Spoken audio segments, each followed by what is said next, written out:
अब बड़ा फैसला है, बड़ी बड़ी प्रतिक्रियाएं सामने आ रही है। देश भर के नेता इस पर अपना रिएक्शन देना चाहते हैं और खासकर विपक्ष के नेता तो बहुत गदगद हैं। उनको लग रहा है कि ये किसानों की और उनकी जीत है। ऐसे में हरियाणा के नेता प्रतिपक्ष भूपेंद्र हुड्डा से खास बातचीत की हमारे संवाददाता दिनेश कौशिक ने। सुनिए वो बातचीत। तीनों कृषि कानूनों को वापस लेने का प्रधानमंत्री ने ऐलान किया है। इस पर कांग्रेस के कद्दावर नेता और पूर्व मुख्यमंत्री भूपेंद्र सिंह हुड्डा हमारे साथ हैं। उनकी प्रतिक्रिया जान लेते हैं। सर, तीनों कृषि कानूनों को वापस लेने का ऐलान किया है, आपकी पहली प्रतिक्रिया क्या है? मेरी प्रतिक्रिया है, देरी से आए पर दुरुस्त आए और उनका आभार प्रधानमंत्री जी का धन्यवाद करता हूं और मुबारकबाद किसानों को देता हूं। किसानों को मुबारकबाद, इतना लंबा संघर्ष है, ये जीत किसानों की हुई है।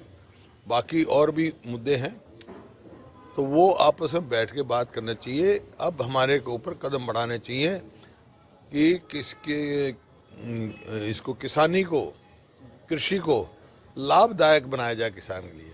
आज के दिन लाभदायक नहीं है, लागत तो बढ़ गई है, आमदनी घट गई है।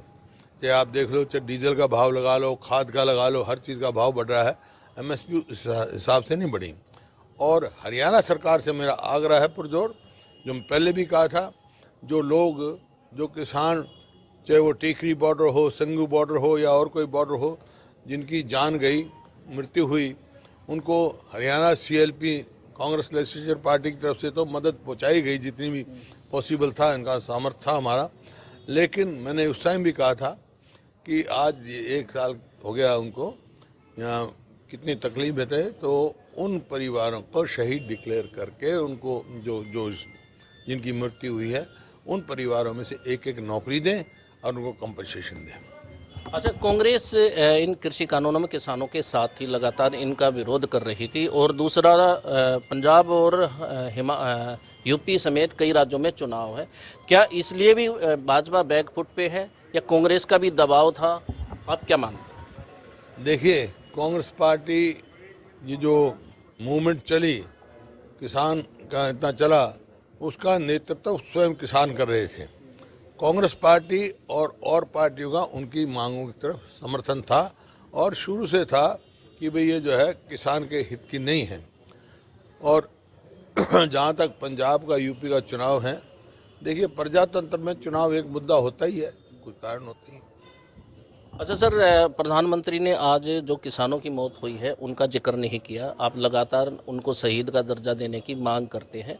अब कांग्रेस क्या चाहती है, क्या होना चाहिए? क्योंकि जो किसान नेता है उन्होंने भी ये कहा है कि वो जब तक ये कानून वापस नहीं हो जाते तब तक धरना चलेगा। और प्रधानमंत्री ने आह्वान किया है किसानों से कि वो इस धरने को अब समाप्त करें। देखिए, जब प्रधानमंत्री ने कहा है, देश के प्रधानमंत्री ने, तो हमारे को विश्वास करना चाहिए। अब ये कानून तो वापस होंगे, जब ऐलान किया उन्होंने।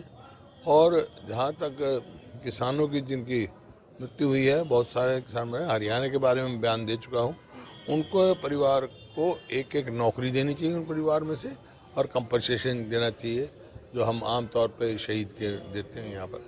अच्छा, इन तीनों कृषि कानूनों पर 1 साल से लगातार संघर्ष चल रहा है। आपको नहीं लगता कि ये भाजपा के गले की फांस बन गया था? देखिए, ये जो कानून थे, कृषि कानून जो 3 आए, उनमें बहुत सारी कमियां थी। वो किसान के हित में नहीं था। वार्तालाप भी हुई कई बार, लेकिन विफल रहे। तो आज जब ये बात जो हुए है, इससे साफ जाहिर है कि किसान के हित में नहीं था। अब आगे जो भी और भी हैं मुद्दे, वो बैठ के बात करके वो बात करें और उसका समाधान निकालें। जैसे हमने कहा, मेरे जो वर्किंग ग्रुप का चेयरमैन था, C2 फार्मूले पे MSP देने की बात कही थी। लाभदायक का बनाने का मेरा मतलब यही है कि लागत और जमा 50% जो C2 फार्मूले में है उसको दिए जाए, कृषि को लाभदायक बनाया जाए। तो ये थे पूर्व मुख्यमंत्री भूपेंद्र सिंह हुड्डा, जिन्होंने कहा है कि कृषि कानूनों को वापस लेकर भाजपा देर आई दुरुस्त आई। खबरें अभी तक के लिए रोहतक से दिनेश कौशिक।